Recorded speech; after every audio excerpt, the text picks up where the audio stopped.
You're watching the OneFish Comms webinar series, Friction Free. I'm your host, Carrie Bedingfield, and in this series we talk about finding and removing the friction that slows good people down from doing their best work. With me today is Nick Himowicz, member of our extended team at OneFish Twofish and creator of a series of very powerful workshops on productivity and collaboration. Welcome, Nick. Hello, thank you very much for having me, Carrie. Really looking forward to speaking with you.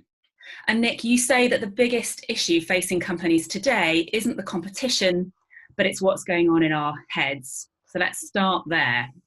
What is going on in our heads, Nick? Absolutely. I think it's important to go back at least a few hundred years, and we look at how work was structured. Work was a lot more about, it was a lot more physical. So you could see how people were doing it. And you could help people see better ways that they could improve or ways that they could do it better. Nowadays, most of us are knowledge workers. And so in this scenario, it's a lot more difficult to see how people are working and find ways to improve it. So something that I really enjoy doing is trying to kind of find ways to help people understand the processes that they're going through, because they might not even understand them, and help them find ways that they can make them better. So that might be, for example, email, something we do every day. We've got certain ways to do it, but other people might be doing it totally differently, and we don't, and they might not be completely stressed out about the way that they use it, but we're totally stressing out. So why is it that we are, but they're not, and how can we improve it? So that's just one part of that. That's really interesting. And if we just stick on email for a moment, because I know it's such an issue for so many organisations. A few years ago, I was so fed up with email that I gave it up entirely. So I wrote a blog about it. I turned my email off. I put an out of office on, and I essentially didn't use email for about two years. And one of my colleagues, Richard Stobart, who's going to be a speaker on this show in a few weeks, he could not understand why I would need to turn it off, because obviously there are some things we need to use emails for. And he said, you just ignore it. If you don't want to see it, you just ignore it. And I was like, I can't. and actually now, 2 years on, I do use email, but I treat the whole thing like my junk folder. And I kind of feel the same, I think, as he did before, which is, well, it comes and goes, doesn't it? And there are emails and I have to reply to some of them, but it's lost its grip on me. And I realized then it's my relationship to it, not the tool itself.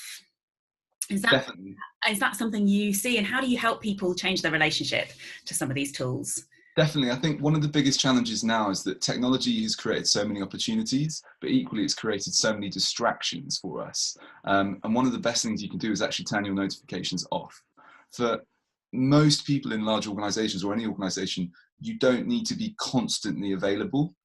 In terms of you having your notifications and then pandering to every notification that you get. What I would recommend is that you turn them off, and that you go to your email when you're ready to do it.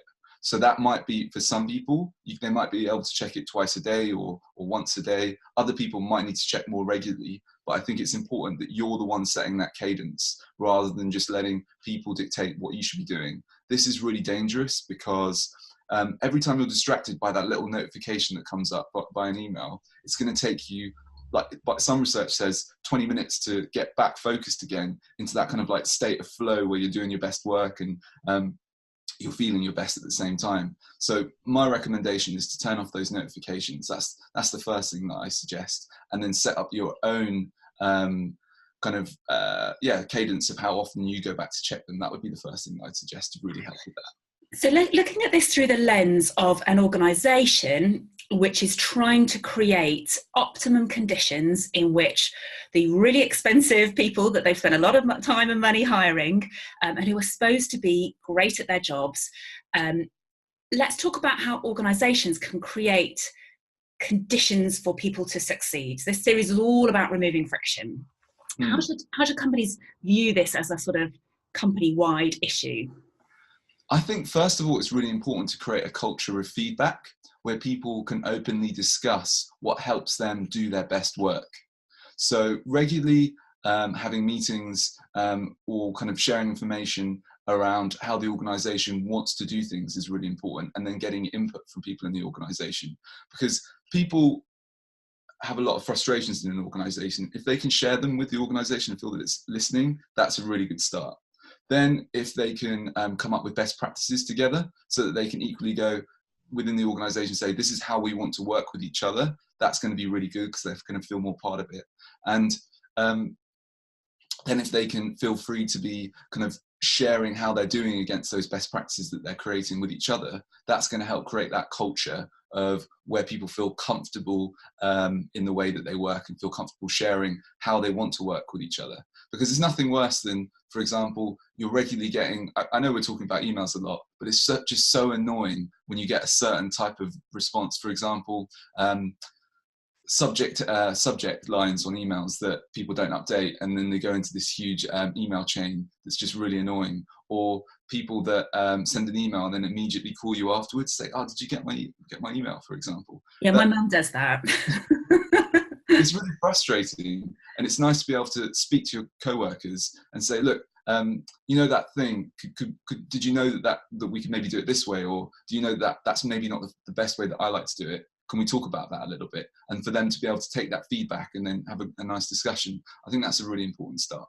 So it sounds like when it comes to the technical content of our work, like how we run our machines or how we draft a legal contract if we're a law firm, all of those things are overtly discussed because they are the acknowledged, tangible content of our work. What goes unacknowledged or undiscussed and improved are some of the softer systems, the softer infrastructure, which would include, we talked about email. You and I have also talked about meetings in the past. Yeah. Meetings are my favorite.